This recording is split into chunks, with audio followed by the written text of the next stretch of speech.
Welcome to Crisis and Hope, YU Voices. Crisis and Hope is a project of the Center for Israel Studies, the Rabbi Arthur Schneier Program for International Affairs, the Bernard Revel Graduate School of Jewish Studies, and Judaic Studies at YU, Mada'ei HaYahadut. My name is Ronnie Perelis, Professor of Jewish History and the Director of the Rabbi Arthur Schneier Center for International Affairs at Yeshiva University. Today, we welcome you to Antisemitism, White Nationalism, and Racism in America, a conversation with Eric Ward and our very own Professor Jess Olson.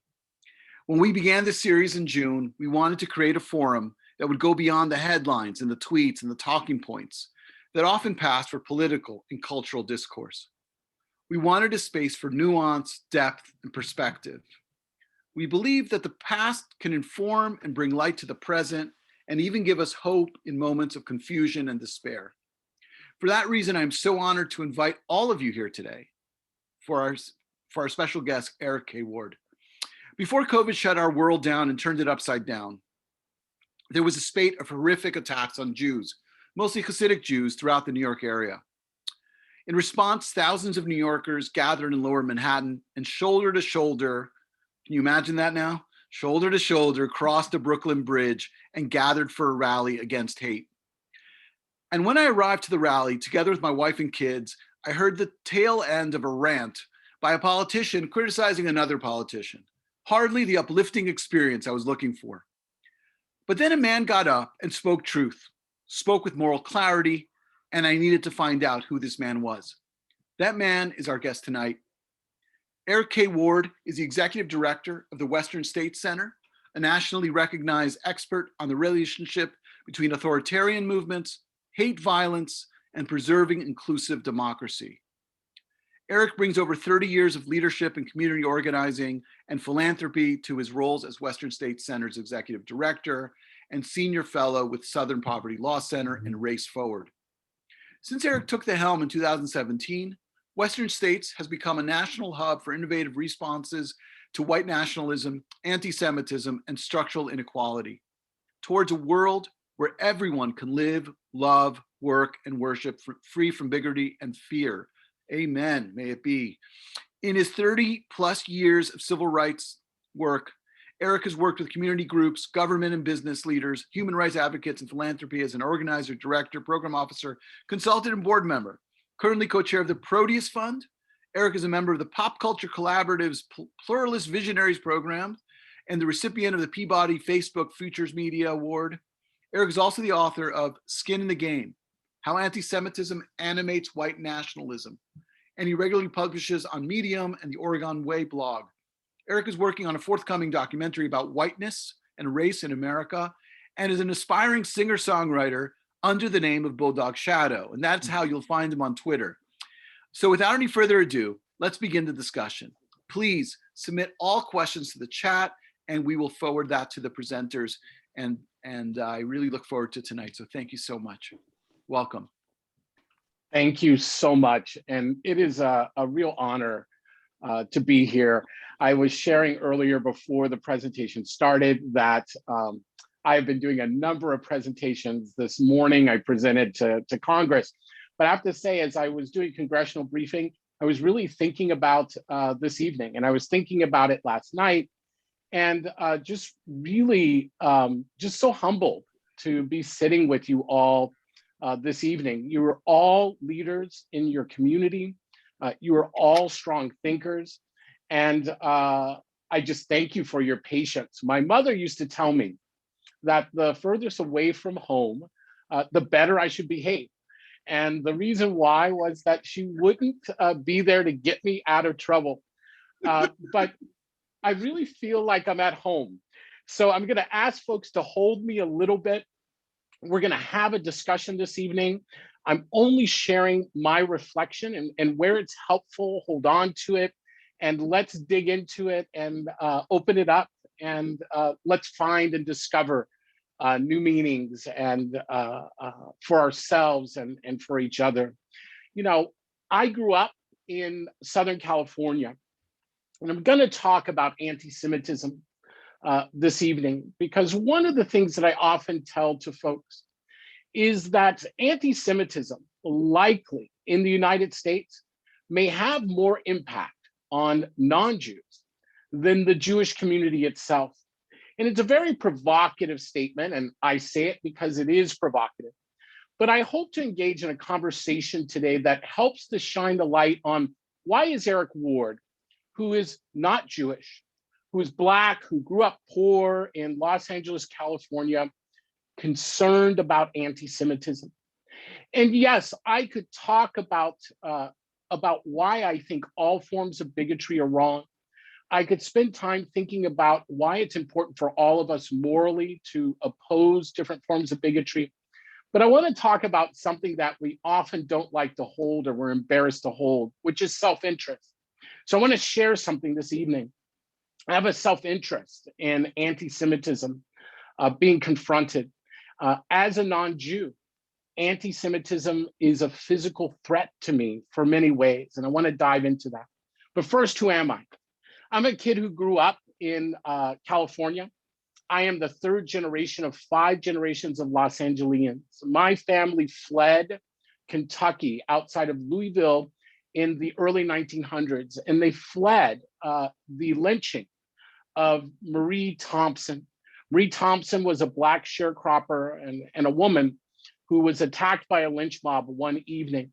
My aunt happened to be coming around the curve in what I always refer to as a buggy, and it was likely probably a cart, and was a witness to that lynching. She immediately packed up our family, and eventually they stopped in California. I share that story because all of us have some type of migration story. And usually it's a forced migration. It's something that many of us, regardless of our race, religion, gender, sexual orientation, right, class status, hold in common. And I often start workshops by asking people to share recollections of their own migration story. We won't do that tonight, but I hope to have that opportunity to do it with many of you in the future. In Los Angeles, I grew up at a time of 2 significant things. The first was the rise of punk and hip hop. The second was desegregation of the schools in Southern California. Now, desegregation for me meant being given a bus pass and getting on a city bus and going about 45 minutes across town. I would then have to give off the bus and then walk several blocks to school. Now I'm a 7th grader, right? So at 7th grade, I was basically going on 13, a young kid. That walk back and forth to school each day became something of a terror. Each and every day, nearly, I and those like me were the recipients of racial abuse. People who drove by in their cars and shouted things like, "Go back to Africa," right? Or made monkey noises, or said other words that you all probably can imagine. Now, these weren't other kids. These were adults who were on their way to and from work. Our very presence created so much anxiety that adults could think of nothing else but to terrorize young students who were simply trying to go about their days.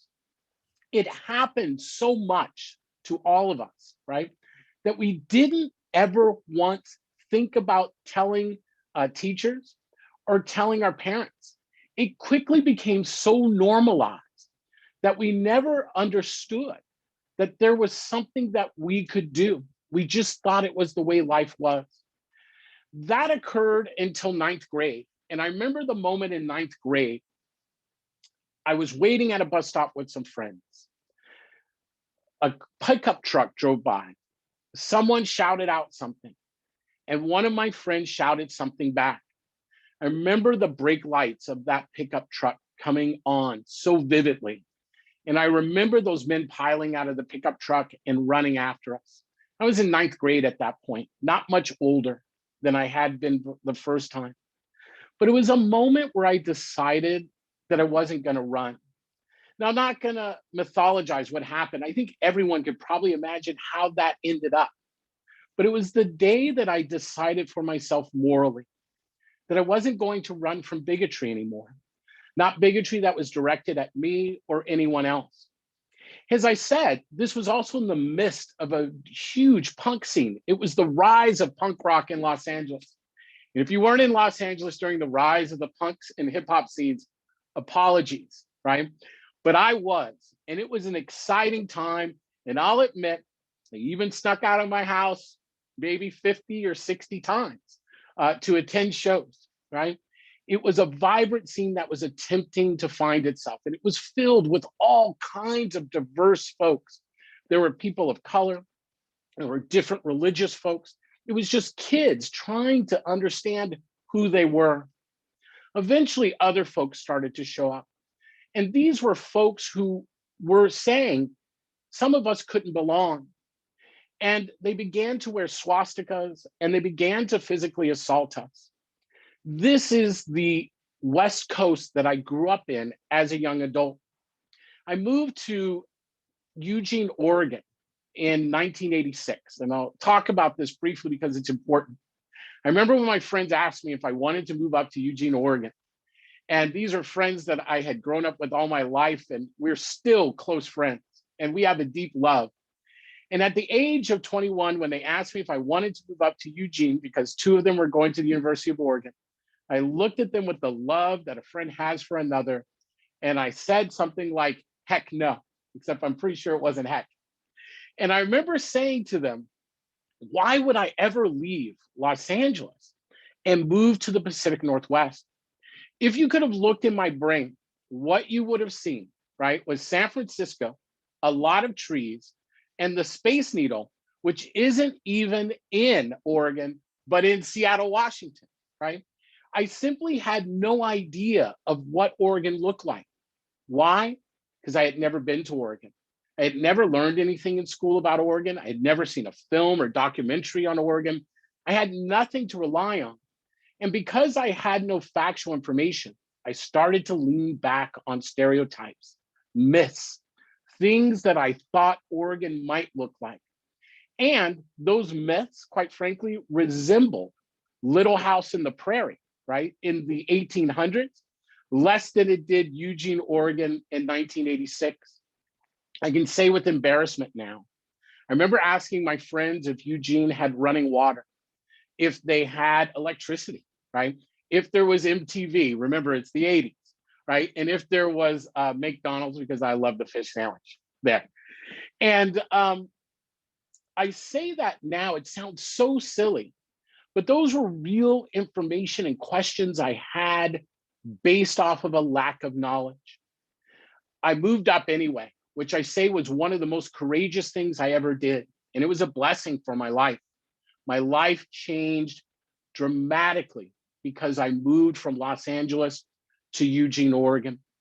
But I wasn't the only person moving up to the Pacific Northwest. There was another individual, and his name was Richard Butler. He was a pastor. He grew up just south of me in a place called Orange County, and he was a retired World War II veteran and had retired from the Hughes Aircraft Company. He didn't move to Oregon, though. He moved to Idaho, just a little bit northeast of us. He moved to a town called Hayden Lake, Idaho, and he started his church there, and he called it the Church of Jesus Christ Christian Aryan Nations. The Aryan Nations taught three core beliefs. The first was that Jews were the literal children of Satan. The second was that people of color, particularly Blacks, were what they called pre-Adamic or chattel, meaning not having any souls. The third piece they argued was that they were the true descendants of the lost tribes of Israel, and that the United States was their new white Jerusalem. Now, I'm not going to get into the eschatology of all this because we could all dissect this. And I'm not even a religious scholar, and I can dissect it. But it's what this worldview was. And worldviews can be powerful. They don't have to be developed into rationality. How do I know that? Because I am a 55-year-old man who still refuses to walk under a ladder. Why? I have no idea, right? But at some point in my life, someone told me it was bad luck. And ever since, I have only reinforced that. Narratives work. And for the Aryan nations, their narrative drove a decade of violence in the Pacific Northwest. The violence included murders, the killing of a Jewish radio show talk host by the name of Alan Berg in Denver, Colorado, who used to regularly debate these neo-Nazis around their Holocaust denial. It also included the murder and beating of an immigrant Ethiopian student by the name of Mulugeta Sarah on the streets of Portland, who was attacked one night on his way to school with baseball bats. Bombings, attacks on houses of worship, including Jewish synagogues. Basically, all that the United States is experiencing today was being experienced here in the Pacific Northwest in the 80s and 90s.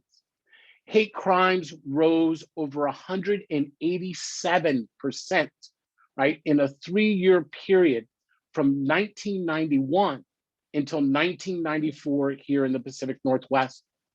But there's a point to this. And the point is that many across the region decided that we needed to step up, that we needed to draw a clear moral barrier against hate. Now, there's something you should know about the Pacific Northwest. Minority populations are very small. If you think the Jewish community is small on the East Coast, come visit the Jewish community on the West Coast, where it's very tiny. The Black community in Portland, Oregon, is less than 4% of the population. There simply aren't any sizable organizations of color or religious minorities. So it forced us to do something to draw a moral barrier. We had to find one another. We had to cross lines of race, religion. We had to cross lines of politics. We quickly learned that this wasn't an issue about Republicans versus Democrats, or liberals versus conservatives, right? Or the right versus the left. That this was a conversation around the values of inclusion versus the values of exclusion, and that our voices needed to be called, that our destinies, while not entwined in this kind of unicorn, rainbow, right, way that we're often, I grew up Southern Baptist, so I always talk about the kumbaya moment, right? It wasn't in that way. It was a recognition that the aspirations of each of our communities, right, and the ability of our communities to follow those aspirations were being hampered by the rise of a social movement that was committed to both political violence and exclusion. And we had to come together, basically, fight together or die alone. It was an incredible period in the Pacific Northwest, but there's a piece to this that's even more important. This is pre-internet. So there was no searching on Google to try to understand these groups. To understand these groups that were engaging in hate crimes and hate violence and intimidation, we actually had to do some really courageous things. We had to attend their meetings. We had to listen to their speeches. We had to collect their flyers. We had to interview members to try to understand what were these movements and what were their goals. Flyers were the easiest because many of these hate groups would use these flyers to attempt to kind of recruit, right, and to mark a territory. We would collect these flyers. Something struck me and others very early on. These flyers, let me be clear, were vile in their racism against Black people and Latinos. The anti-Muslim bigotry was hard to look at. They were homophobic, right? They made fun of people who were homeless or didn't have access to resources or the networks and the communities to care for them in their moments of struggle. It made fun of people with mental health struggles. These were terrible flyers. And I don't use these flyers or imagery today because of how vile I think they are in terms of their narratives. But I began to notice something interesting, and so did others. No matter how racist or homophobic or anti-Muslim these flyers were, there always seemed mostly to be some caricature, right? Anti-Semitic caricature of a Jewish person on these flyers. Or there would always be some Star of David. And usually the characters would have like a Jewish man, like he was pulling the strings, right, of minority communities. It is because of that imagery that I began to learn more about anti-Semitism. It was simply this, again, to be honest, right, to be transparent. It wasn't that one day I woke up and I just said anti-Semitism is bad, right? It's because I started to notice that the groups that were causing us harm were focused deeply on Jews. And I wanted to understand. This is the piece that I want to share with folks. There is something happening in our society today. We understand it. We saw it on January 6th in Washington, D.C. Many of you and perhaps communities you're associated with have experienced it on the streets of Brooklyn. We saw it 2 years ago, or sorry, nearly over a year ago, right, with the murders that took place in Jersey City. And what I'm talking about is an increased targeting of Jews through physical violence. Whether we are talking about Pittsburgh, whether we are talking about Poway, we are witnessing a rise of anti-Semitism, right? That is moved beyond rhetoric, right, to actual physical engagement. And it hasn't stayed where we suspect anti-Semitism mostly resides, which I'll get into in a moment. Anti-Semitism most normally resides, right, in the most vulnerable communities in a society. And that is actually by design. That is how anti-Semitism was structured, and we'll talk more about that later. But we're not seeing it just held there. We're also witnessing elected officials picking up on many of these tropes. Today, I just saw the headline in the Toronto Star, right? It talks about COVID, that talks about the inequality of wealth. And I noticed that the image that was used, right, to go with that headline was an image of a Jewish community, right? Folks with kippahs on their heads. Now, I doubt, again, that was intentional, but it tells us this. Not only is the physical violence of anti-Semitism rising, not only are civic leaders and elected officials beginning, right, to absorb the normalization of that anti-Semitism, but we're beginning to watch imagery play out, right? That is unconscious imagery. But as your community knows, it doesn't matter whether it's conscious or unconscious, because the outcomes of that imagery are very consequential, right, for the Jewish and non-Jewish communities. I want to make an argument that why I focus on white nationalism and its anti-Semitic roots. We should understand that white nationalists don't bring anti-Semitism into our communities. They merely organize the anti-Semitism that already exists. It means understanding white nationalists don't generate anti-Semitism, right? They tend to tap into it, and they aren't alone. I use white nationalism because it is the most clearest example of the utilization of anti-Semitism in American society. And for the white nationalist movement, I want to be clear, and I'm going to bring this to a close now in the next few minutes. Anti-Semitism isn't at the core of white nationalism. It is the core of white nationalism. And it is so central to white nationalism and other forms of organized bigotry in our country that I, as an African American who works on Black civil rights, is convinced that we will never achieve advances towards equity in this country without also actively struggling to uproot anti-Jewish hate. Amongst 21st century white nationalists, Jews are cast in the same role that they have always filled for anti-Semites, as the absolute other demons, stirring a pot of lesser evils, and the driving force behind white dispossession. It is why in those white nationalist flyers that were being distributed, that people of color are always placed as the puppets, right, of their Jewish masters. It is an anti-Semitic trope.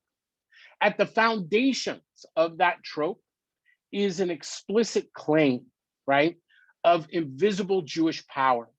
It explains for white nationalists how Black Americans, a race of supposed inferiors, could orchestrate the end of Jim Crow, how feminists could upend traditional gender roles, and how immigrants could mount a successful challenge for income inequality.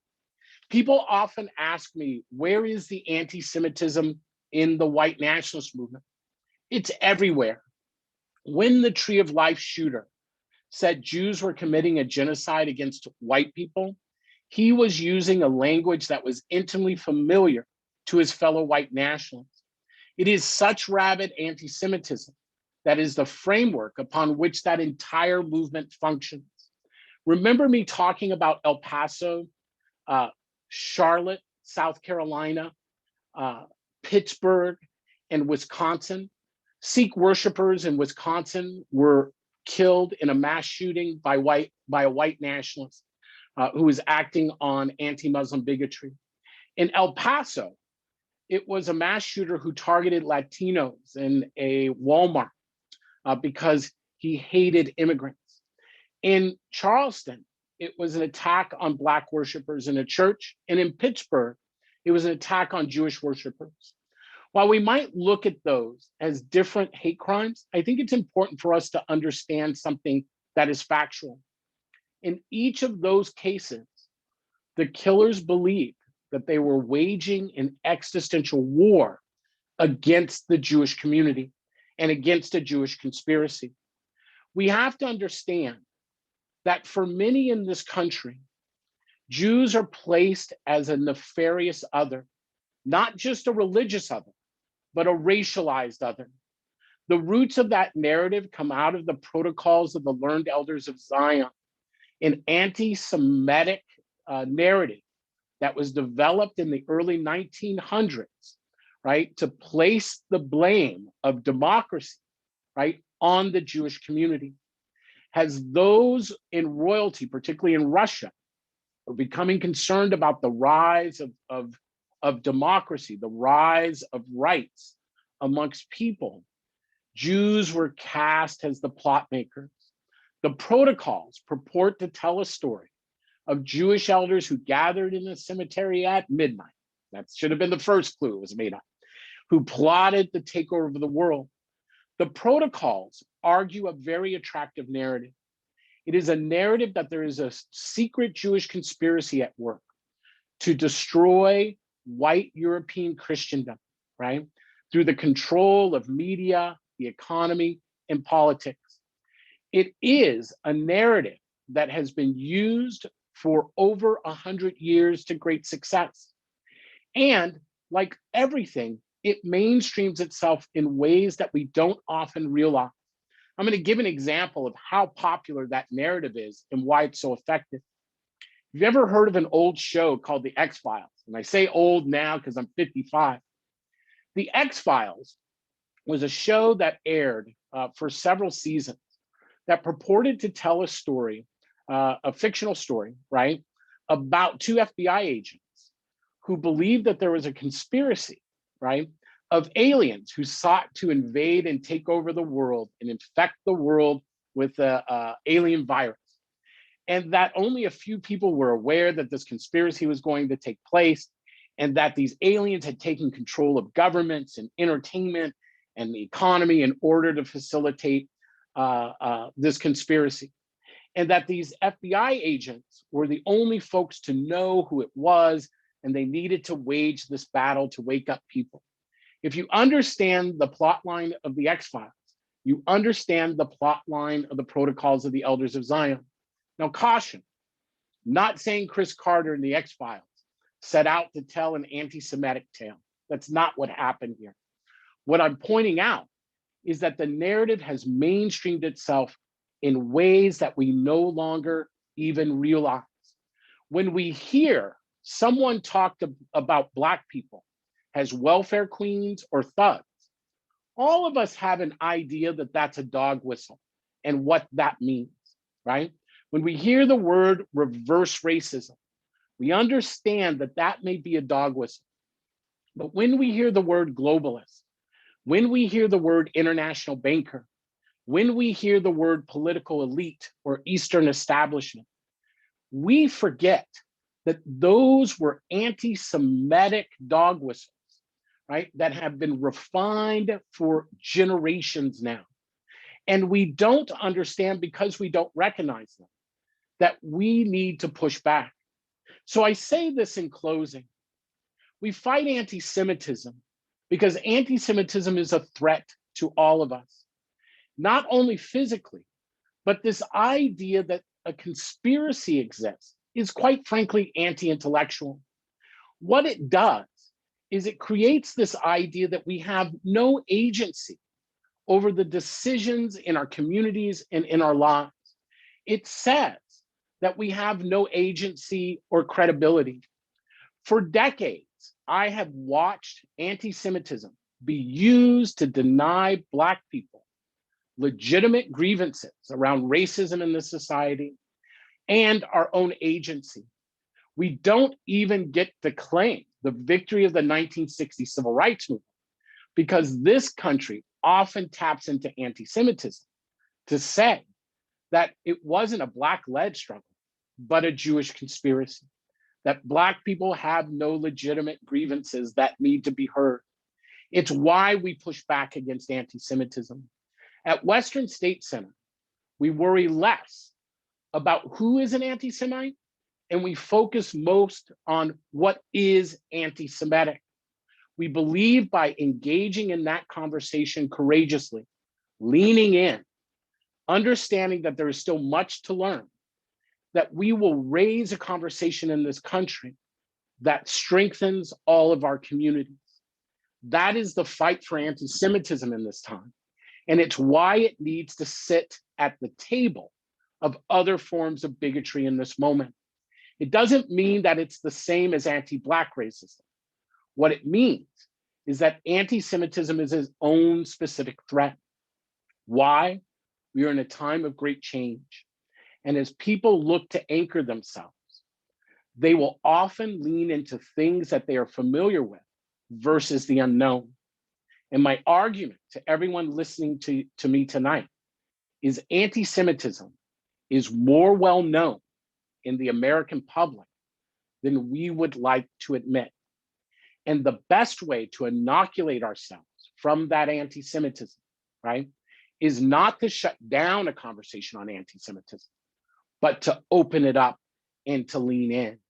But to do that means that those of us who believe anti-Semitism is a threat need to spend more time engaged with one another so that we strengthen our own understanding so that we can encourage others to do the same. That's the role in front of us. And it's often why I tell the Jewish community who says, what can we do to ally with the Black community in this moment? You know, how do we fight racism? My response is to fight anti-Semitism even harder. It's the best way that the Jewish community can show up in this moment. Thank you. Thank you. Thank you. I just want to thank you very much for your remarks. And I just have to tell you, by the way, I'm Jess Olson, co-host here of Crisis and Hope. And I have a lot of reactions to this. Yes. Because you've touched me on a very deep level for many reasons. We were talking a little bit beforehand, but I also come from the West. I come from the Pacific Northwest. And so much of what you're talking about resonates with me, right? Starting with the identification with, Southern California punk and hip hop, going all the way through, right? I'm thinking of the preponderance of sort of the arrival of neo-Nazism and the kind of surf punk culture. I'm thinking of that. And what moves me so profoundly, and it's something that I just noticed is kind of a tendency that I have as well, which is that I'm a transplant to the East Coast. And I know what it's like, to be in the Jewish community in Seattle, and as you said, it's a small community.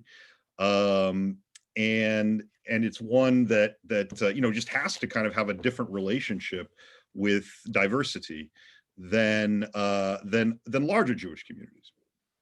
And so much of what you're saying, kind of, I feel, comes from the same place I come from, which is this idea that, like, look, it's you got to work together, right? You got to like sort of understand each other's background. And to me, it's so astonishing, the empathy that you feel for the issue of anti-Semitism in particular. One of the things I noticed, and I just kind of want to get your thoughts on this, right?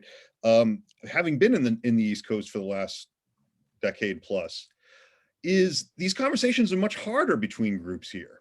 That one of the constant refrains that I encounter when I'm kind of doing this work and having these conversations with folks is that when the suggestion or the question of racism comes up, say in the Northeast, there's a defensiveness that emerges oftentimes in the Jewish community. A defensiveness that seems to come, well, it's usually expressed, it's manifested in this way. It's like, well, yes, racism is bad, but what about anti-Semitism? What about us, right? What about we are experiencing? And I'm going to be really straight. I'm going to be frank. It gets translated sometimes. It crosses a line at times into an almost into a racist trope itself inside the community of, well, what about X? What about this? What about that? And what strikes me is, there's just this awareness of the self as not being in a community that's large and safe and I don't know, balkanized is almost what I want to say, even if that sounds extreme, but I don't think it does. And I'm just curious, how do you encounter that? For me, it's a real challenge. In fact, it's something that makes me upset. And it's kind of like, look, you're missing the point. We have bigger, so I'm really curious, kind of what your thoughts are about that, because I'm sure you've had to have encountered it and have seen it. So I'm curious. Yeah. Look, I tell folks, I think, and I don't say this through hyperbole, right? This is, for many years, right? People have turned and worked with me, right? Government, right? Large institutions, to try to understand political violence that's driven, right, by racism or religious forms of bigotry, other forms of bigotry. And sadly, I have a pretty good track record of kind of predicting the arc of political violence. And so I say this with all seriousness, right? I am not short of things to do in a given day.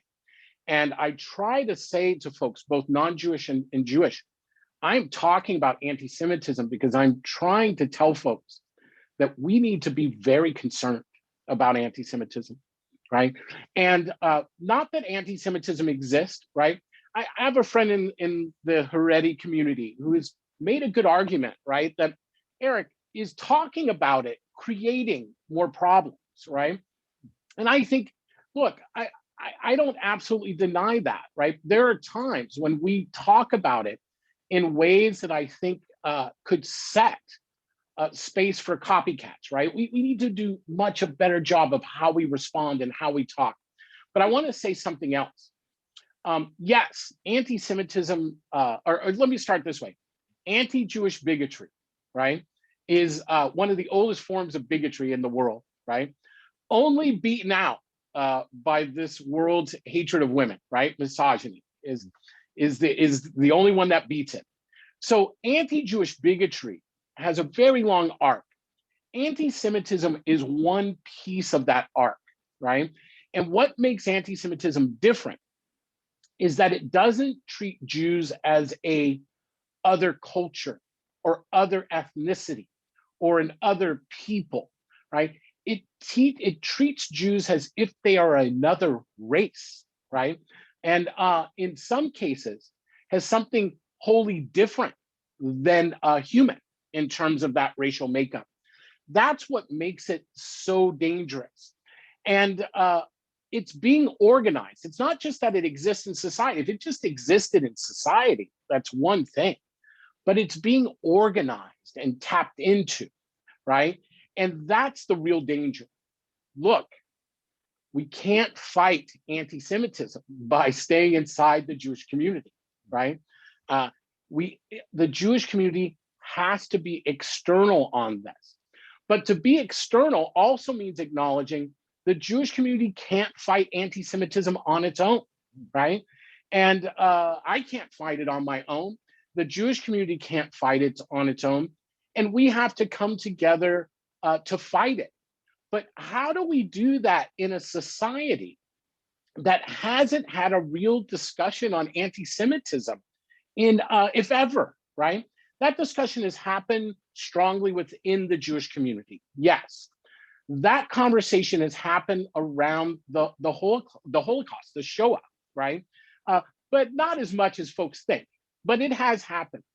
But the conversation around anti-Semitism in a large way simply hasn't happened in this country. And it's only been happening over the last 3 years. And because it's happening, I don't know about you all, but sometimes when you start to have those conversations, they look even messier, right, than they are. Look, my closet across the room right now looks really clean from where I am right now. But if I go over there and start pulling things out, right, I'm going to have a mess all over my floor before I can start cleaning up that closet again. That's a very simple allegory or metaphor around how I think we need to be approaching the conversation around anti-Semitism. But here's the deal, right? It's got to happen outside the community. And it's got to be not just the Jewish community.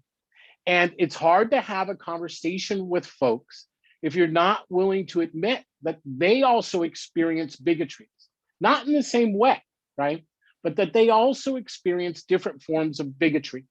That is the divide right now, in large part between the mainstream of the Jewish community, right? The larger populations of the Jewish community, right? And the human rights activist movement right now. That's one I'm witnessing in the US. And what I say about this is that there's two things that need to happen. First, non-Jews have to admit anti-Semitism exists. And it's not just in behavior, right? It is a worldview.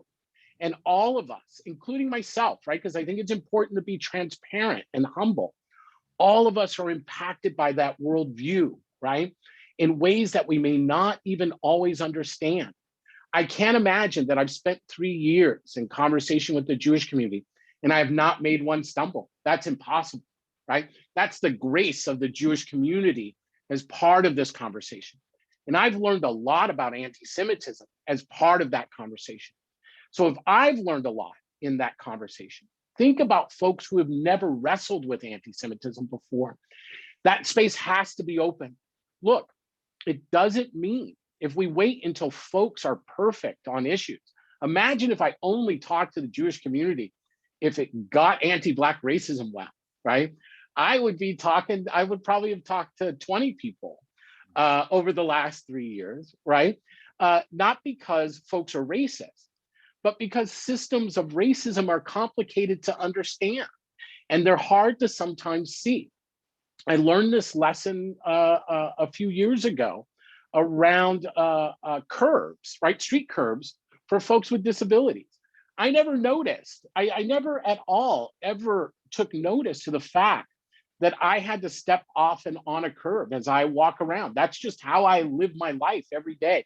And we know millions of New Yorkers live their lives the same way each and every day. I don't think about stepping off the curb unless there's water, right? And it wasn't until I was traveling with someone who had disabilities, who couldn't step up and off the curb, that I began to become consciously aware of how different their life was every day, right? And that's where we have to get around issues of racism and anti-Semitism. We have to stop thinking we understand. You remember how I thought I knew what Oregon looked like, right? Before I moved up there? Well, that's how Jews treat racism. And it's how non-Jews treat anti-Semitism. We pretend we know more than we actually do. And what's needed right now is an immense amount of humility, right? People are physically getting hurt, as you all know. There is no community that deserves or should have to live in fear, particularly in its own community, right? I'm constantly watching what's happening in Brooklyn, right? And it's heartbreaking, right? And every time I see something that happens, right, it just the anxiety and dread fills in me, and I can't imagine what that anxiety and dread feels like if I were to live in Brooklyn or live in Manhattan right now, right? So I want to be the first person to acknowledge that fear, right? And what I said in the speech in New York is it's time for us non-Jews, right, to feel as outraged around anti-Semitism as the Jewish community, and not just when it comes from the right or just when it comes from the left, right? We need to draw a clear moral line. The opportunity to do that within the Black and Jewish communities in New York is simply profound. And if New York, what we know is if New York models something, eventually the rest of the country starts to try to adapt it as well. It's an opportunity. Well, I appreciate the centrality of New York as a, but, Yeah. but one thing what I'd like to do is I don't want to monopolize all the question time as much as I would like to, because I have a few questions coming in, and I want to give a shout out to my students who are really giving a lot of thought to your remarks, and I'm going to kind of go through the list in terms of the order in which I've received them, but I'm not going to read the questions out myself. I'd rather have other people's voices be heard than mine. So I'm going to start with Sarah Di Vittorio, if you wouldn't mind unmuting yourself and asking your question. Or do I have to unmute you? Oh, there we go. Oh, I can do it. I just had to scroll up to my question because I didn't remember it. How is your theory about the necessity to eradicate anti-Semitism essential to equity received by other minority groups? Yeah. So one of the roles that anti-Semitism plays as a narrative is that because it says the world is run, right? The country is run, or this issue is run by a Jewish conspiracy, right? It allows people to maintain an idea that minority communities are inferior, right? That they're not self-actualized, that they don't have a real grievance. So it allows those in opposition to discount, right, the actual conversation that is at hand, right? Whether we're talking about housing discrimination or discrimination in transportation, whether we're talking about opportunity, whether we're talking about community safety. And I should just say really quickly, this actually has a development. I talk about this in the article Skin in the Game. We should understand anti-Semitism has always existed in the United States, at least as far back as we can look at. And if I had time, I'd talk about how anti-Semitism actually triggers, right? It is anti-Semitism that actually triggers the rise of slavery to the New World, right? The first form of racism that we can find is bigotry against Jews in Spain and Portugal, right? In the early 1400s, right? That's the first connotation of where the idea of Jews as another race begins to gain dominance in society. Here in the United States, it's at the end of the civil rights movement. Why? Because those who believed in segregation, the idea that somehow people were inferior or superior just simply based off of their skin color, right, had to explain how they lost against Black people that they saw as inferior, right? And the only way to explain that was either to let go of white superiority, which wasn't going to happen, right? One doesn't relinquish a worldview so quickly, or they had to find another scapegoat. So they drew off the same parallels of the protocols and blamed Jews. It allowed them to maintain the idea that Black people were inferior. And that's how anti-Semitism is structured in our society ever since, whether it's immigrants, whether it's women, right? At the end of the day, when people are advocating for their rights, the most hardcore opposition begins to blame Jews. It's not always explicit. It can be implicit. And if you want a good example of implicit, check out the conspiracy called QAnon, right? And look at how it frames itself. And take out the word political elite or secret elite and insert the word Jew. And you'll see that it's taken directly from the narratives of the protocols. That is the basis of QAnon. Let's see. Tanya had a question.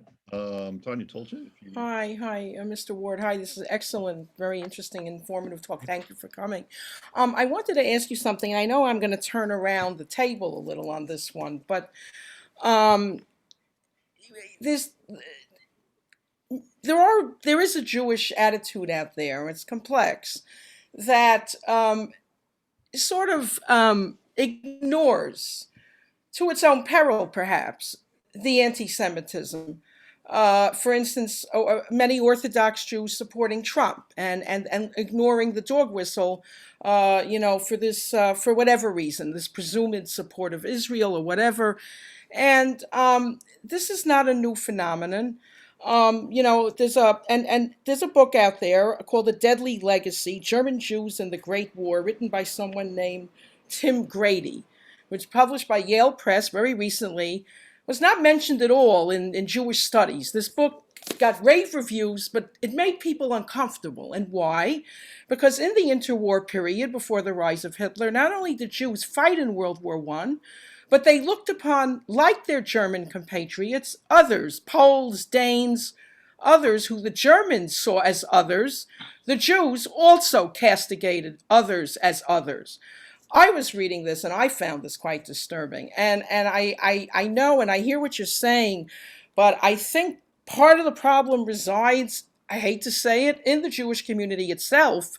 Forget even about barely empathizing with, with the Black struggle or with Latino immigrants, Spanish immigrants, Hispanic. It's just, there is this, just this refusal to acknowledge anti-Semitism from this group. I'm not going to get personal, but I will tell you that, I'm not going to mention names, but I was teaching in a religious, not Yeshiva university, in this community. And I actually was dismissed from my position because in a class on Jewish history, compared an anti-Semitic something from the Middle Ages to what happened in Pittsburgh. And the next thing I knew, I said I attributed it to the Trump era, not to Trump himself, and I was let go. Okay? Now, this agitated me, and I think this is a problem in the venue that you are delivering this talk tonight. Maybe not the people here, but in this very venue. This is something that I'm very disturbed about. How do we deal with this? Yeah. Yeah, it's interesting. I grew up in Long Beach, California, and Long Beach, California used to be known as Western Kentucky, right? And what I mean by that is it was a hyper segregated community, right? And those of us who grew up on the West Coast know we often referred to Orange County as when we would go to shows or we'd go visit friends down there or go surfing, right? We would refer to it as going behind the orange curtain, right? And the reason why is that it is where we would find ourselves most racially harassed, right? And often it was framed as kind of a conservative liberal divide, right? And I've always kind of pushed back against that, and there's a reason, right? Despite a person, so here's what I want to say: opposing bigotry isn't a political position. So for instance, anti-racism, right, opposing racism, isn't a political position; it's a value position, and anyone across any part of a political spectrum, for the most part, can choose to hold that value or choose to reject that value. I think it's the same with anti-Semitism as well. But we have to understand we're in a moment where there is so much change happening. And there is a lot of coalition building, and people build different coalitions for different reasons. And the way that I would try to traverse this in Southern California, look, we would have folks in my grouping of friends, right, who were conservative and liberal, right? I grew up in the Reagan era, right? In Southern California. I had friends across the political spectrum, friends who sometimes we would have huge arguments about. The difference is no one was trying to organize us, right, politically to oppose one another. So that's the first, right? So we weren't facing these partisan divides that were happening. And second, we also had other identities that would hold us together, right? That had a higher set of values that would move us forward. So here's what I would say. If you're trying to, so here's what, okay, let me sum this up because I actually have a theory and I'm curious for folks to try this theory wherever you are on the political spectrum. Don't shy away from those conversations, right? But stop trying to convert one another to each other's positions on the issue, right? We don't like conversions. I don't like, I don't know how you all feel in the Jewish community, but we at Western State Center, we don't like conversion. And we reject the idea that someone has to be converted to my position before we can find, before we can agree on common problems and common values and move solutions. So here's what I've started to do. I've started to have anyone who believes in inclusion, right? Now, if you believe in exclusion, but I don't know where the point where you meet. That's a hard one for me, and I struggle with that. But for folks who believe in inclusion, right? They believe in safe communities. They believe in vibrant communities. And we may have cast different votes or we may not see things the same way.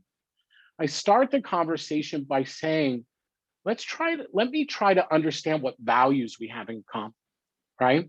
And I spend time trying to understand those values because what I find is it's amazing how many values we have in common. And then there's a discussion on how we interpret those values and what they mean for us. The third is how we implement those values. And are our values showing up in the positions we are taking, right? And when we start the conversation that way, it ends by not trying to convince someone, but trying to better understand why that person has picked the position they are, right? That's not going to stop me from my political organizing right now, but I hope it offers some insight and it offers another person insight. And mainly that we align around the idea that we should not be advancing policies in this society that exclude people, right? This is a time where, excuse the allegory, but we need to bring the whole tribe of America together right now. We have real issues that are impacting our communities. I don't care if you believe in COVID or don't believe in COVID, right? Well, you can believe, right, that hundreds of thousands of people have died, right? And we can believe that these are not the conditions we want to live under, right, within our communities. And we need to figure out how to solve this problem. We understand that we want access to quality education, right, for our children. We want quality housing. We want job opportunities for those who seek them, right? We want better lives for folks. And this is no perfect world, which means we will always struggle and, or as I've learned, wrestle around these issues. But the goal is to try to wrestle together. And I think we're in a moment right now where the only way we can build the courage to wrestle together is to start to try to understand what our values are.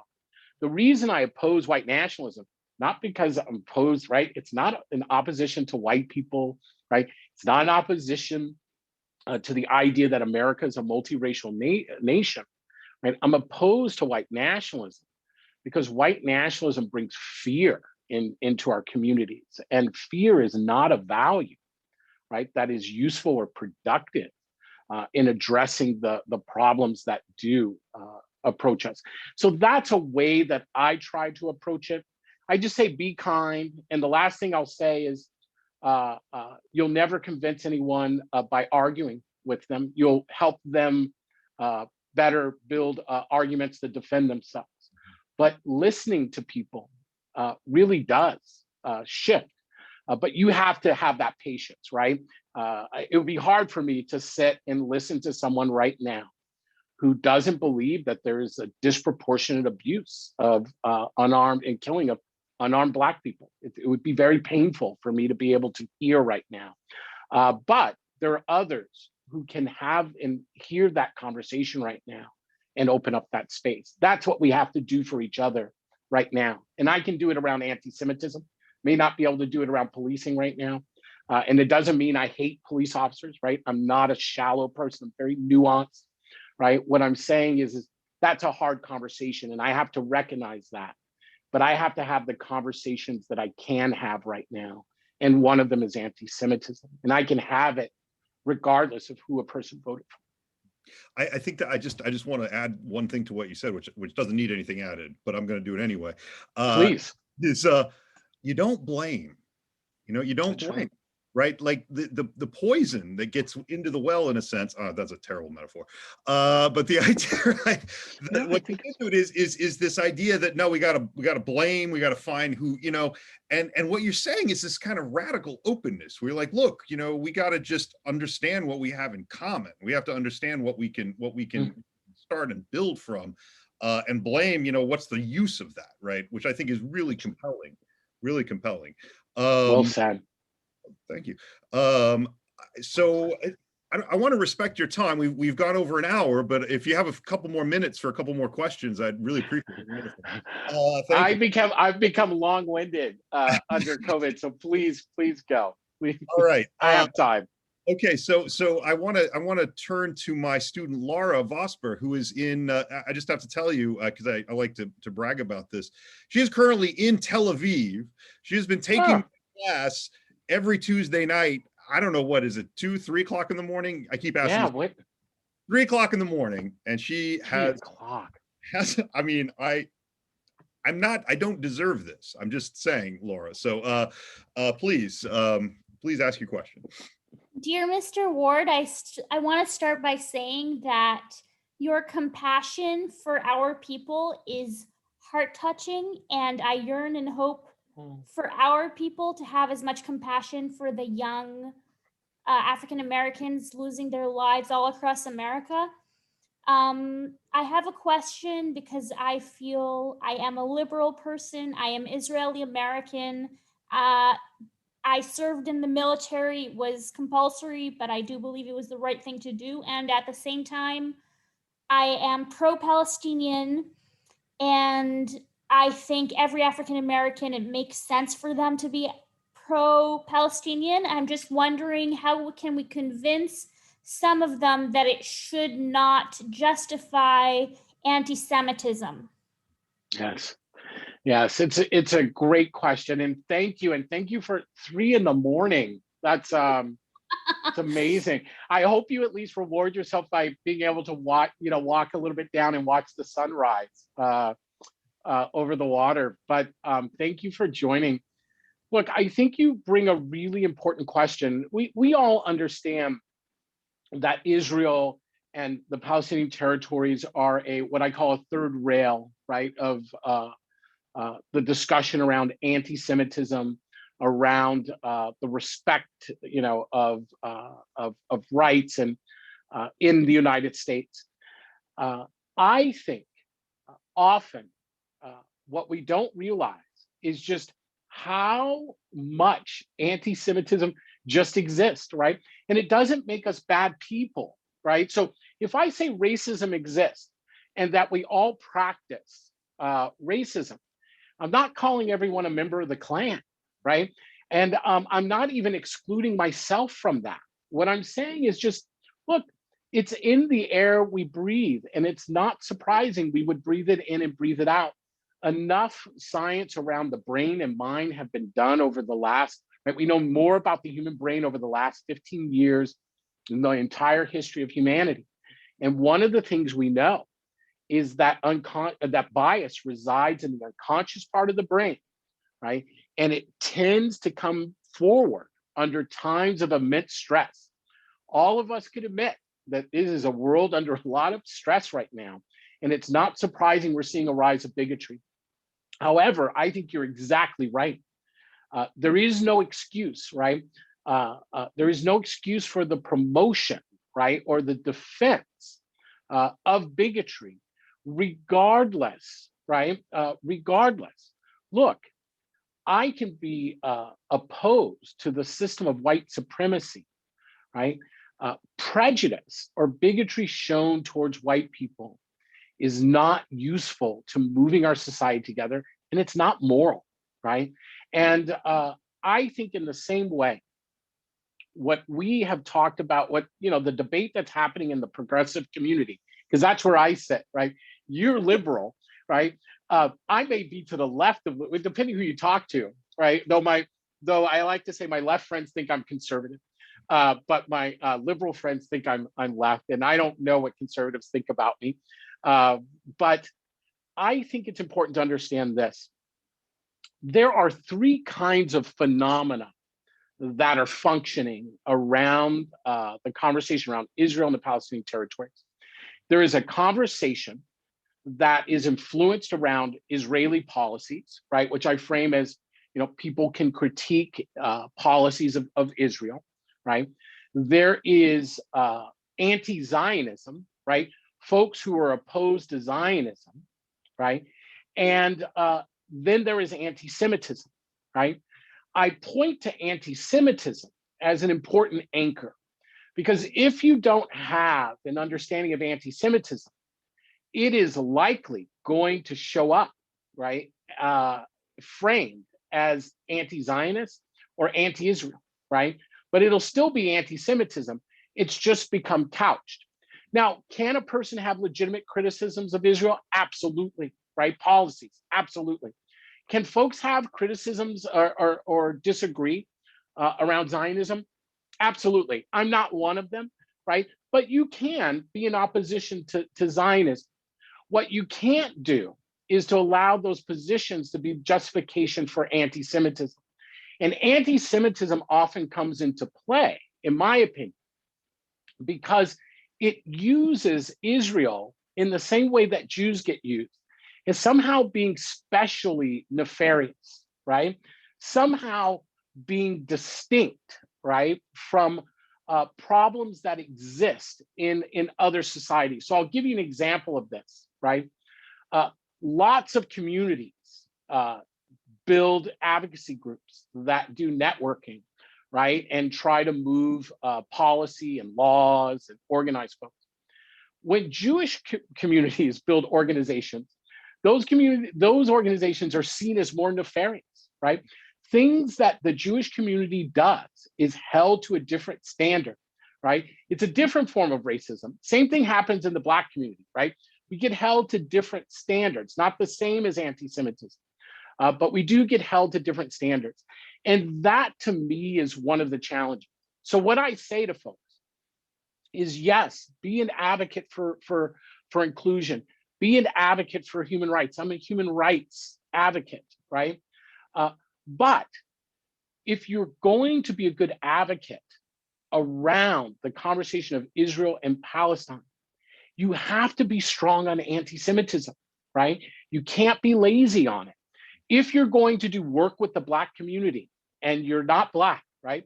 And you're going to work on issues in the Black community, you have to have an understanding, right, of racism and how it functions, right?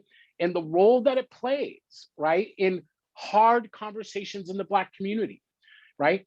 Racism is not an excuse, right, for the stumbles we have in the Black community as individuals or communities, but it helps us understand, right, how to engage and to try to strengthen. So I don't know if that's particularly helpful, but what I would just say is there's never an excuse for anti-Semitism, regardless of one's perspective on Israel and Palestine. And we have to be careful, right, of anti-Semitic tropes that unconsciously often position the Jewish community or Israel at a different standard than we hold other societies. Because underlying that, I think, often is unconscious anti-Semitism. That's my opinion. Thank you. I just want to, if it's all right with you, I have one more. Oh, yeah. Thank you. You can. All right. Howard, you had a question earlier. I'd like to turn to that if you don't mind. Mr. Ward, first of all, thank you very, very much for taking the time this evening. This has been a fascinating and challenging and very thought-provoking talk. But one of the things that you said was that you stated the fact about the lack of discussion about anti-Semitism. And I think this is due to the majority of the American population has probably never met a Jew. And if you asked to name 5 facts about Judaism, they couldn't do it. And in the United States today, only 18 states mandate Holocaust studies in high school. So I think that the basis for fighting, whether it's anti-Semitism or racism, is going into education and not starting when someone is 19 years old or 27 years old, but because that's really things that you've learned values from, but unfortunately from your home and from your parents and your grandparents. So I think that the greatest tool that we have is through education in our country and starting early about it. Now, if you just, as an example, you take our group right here, this is a graduate school. But if I said, let's talk about Islam right now, other than Muhammad, Mecca, the Quran, could we name more, can all of us who are at an educated level name more than 5 or 6 facts about Islam? The 3rd largest religion in the world is Hinduism. Could we name 5 facts about Hinduism if we had to? And so I think this goes back and the greatest tool that we have is education and starting it as early as possible. You know, one of these hobbies is I'm auditing these classes. I'm taking a class right now in conflict in Eastern Europe from the Eastern European Department at Indiana University, which is a top-notch program. And in the seminar, they're discussing the Holocaust, boxcars. The professor literally, the kids didn't know what a boxcar was. When they were describing being, you know, we all know all the facts of the boxcar, but these are educated college students in Indiana who really had no clue, other than from probably watching Schindler's List, of what the Holocaust was. So I think that the greatest tool, and I'd love your feelings about it, about education, and the younger you start, the greater the chances of fighting these terrible things that are, you know, erupting all over our country today. And thank you. I just took a note because I want to hold on to 2 pieces. You know, just to reinforce your argument, about 2 years ago this December, Western State Center took about 20 people to Poland. It was part of a series we were doing with non-Jews within the progressive racial justice space on anti-Semitism. And we realized after our first gathering that it was impossible to try, it was impossible to get folks of color who had grown up in the United States, not impossible, but it was impossible to try to get a sense that racism could be experienced by folks who have white skin, right? Because that's not how race is structured in the United States, right? That's not how we see it. And it was hard to make the bridge for folks that Jews experienced a racialized form of racism, right? Not in the way that, look, I'm not trying to equate it to the experience that we as Black Americans, it doesn't have to be the same. I'm just saying we experienced. So we took folks to Poland because Poland has a historic history, right? That unfolds and unpacks that anti-Semitism wasn't just religious, right? It was Jews as a racial other. here's a problem we found we stumbled upon that reinforces your point. On the 5th day there, we took folks to Krakow and then over to Auschwitz, to the memorial, and we realized, I mean, folks were clearly moved and learned a lot, but on the way back, we realized something, that because folks in the cohort had never explored the concept of total war, right? They couldn't understand that the European Nazi war machine had a primary objective, right? And its objective, right, wasn't a territory. That wasn't its primary objective. It was the destruction of European Jewry, right? And that it had lost the war, likely, of territorial expansion, because it pursued that war. And once we were able to unpack that piece of information, the shift in people's understanding was significant. So I think you're right. There are different tiers of information that are needed in a society, right? The level of tier that is needed for a public figure or an elected official, right, or congressional staff is deeper than someone at, who's just going about their day, right? They're not a human rights activist. They're not trying to run government. They're just trying to raise their family. But they also need some understanding, right, about the experiences that their neighbors, right, have lived through, or that their ancestors have lived through. Not to position us in a pecking order, right?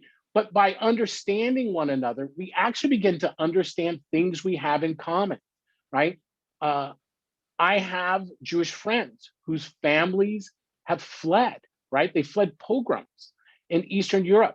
My family fled lynchings, right, in Louisville, Kentucky. That bonds us. That's a point of connection, right? And we just don't have points of connection that are built in horror, right? We have connections that are built in joy, right? The origins of jazz, the origins of hip hop in this country, right? The origins of folk music, right, are some of the most beautiful collaborations between Jews, Muslims, Black people, and Latino, right? And what was birthed out of those were beautiful. But we're not aware of that if we don't have some of that kind of pop-up information that you point to. I don't know the structures that are needed to kind of transfer that type of information, but there is a point where we have focused so much on what makes us separate that we've dropped the things that bring us together. One more point is simply this, and I know we're getting late, and we're probably getting close to the 4 o'clock hour in Tel Aviv now, 4 a.m. And I want to just say, we also have to be cautious about one thing. The thing we have to be cautious of, whether we're talking about anti-Semitism or anti-Black racism, is that we're not reliant on the most appalling moments, right, of bigotry that we've faced within our communities, right? Because it will cause folks outside of that community, right, to anchor in that moment. So imagine for a second, by way of counterpoint, and I'm just going to leave this for a discussion that I hope to pick up over tea, coffee somewhere, a beer somewhere, wine, I don't know, with all of us. But think about it this way. Think about if the only way we talked or came to learn about the Black experience and anti-Black racism in America is through the lens of the terror of lynchings in America in the 20s and 30s, right? And imagine then that folks who aren't Black, the only way they know upon to measure the danger of anti-Black racism is when it rises to the level of a lynching, right? How much systemic racism would be overlooked. In the same way, we have to educate around the Shoah and the Holocaust for lots of reasons. One is that it's unique, right? And the impact of it was felt generationally. And the role of non-Jews in allowing that to happen is something that all of us need to be accountable to, right? That's why we focus on the Holocaust. But is it the lesson we need for modern day anti-Semitism? Or is it the way to make the case that anti-Semitism in the modern day needs to be taken seriously? I don't think so. I think we can make the case based off of what happens in terms of anti-Semitism today in our society. So it's important. The Holocaust is important, right, as a historical marker, as a way of showing what happens when we leave anti-Semitism unchecked in a society. But the anti-Semitism that occurs in the United States each and every day is repulsive unto itself.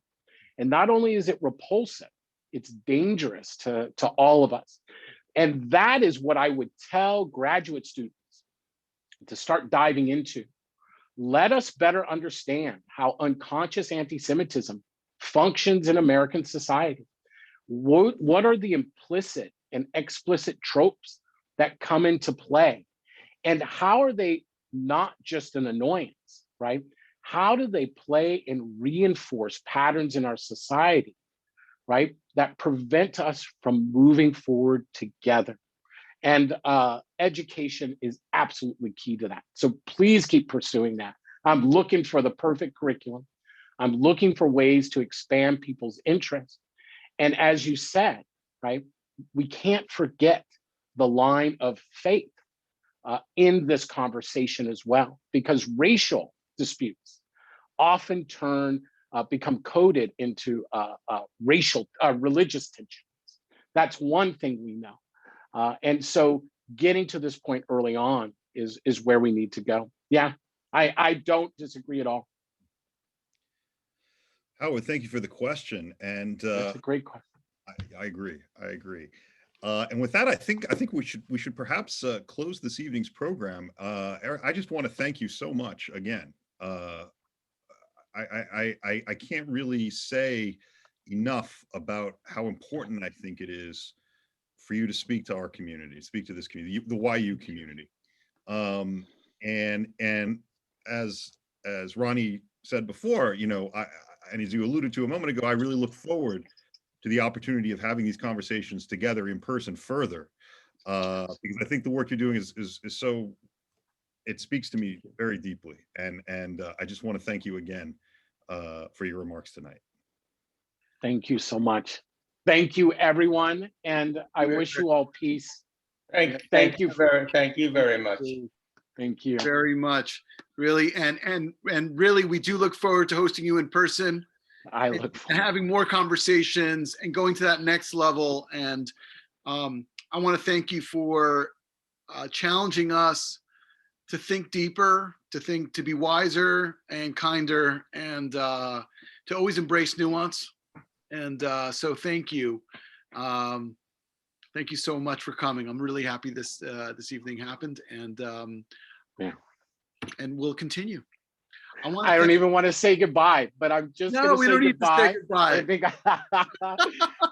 Thank you all so much. It really, again, just so folks know, this is the highlight of my week, and this is what makes this work so valuable to me. And so thank you for being there and reaching out. It takes two people to make a bridge.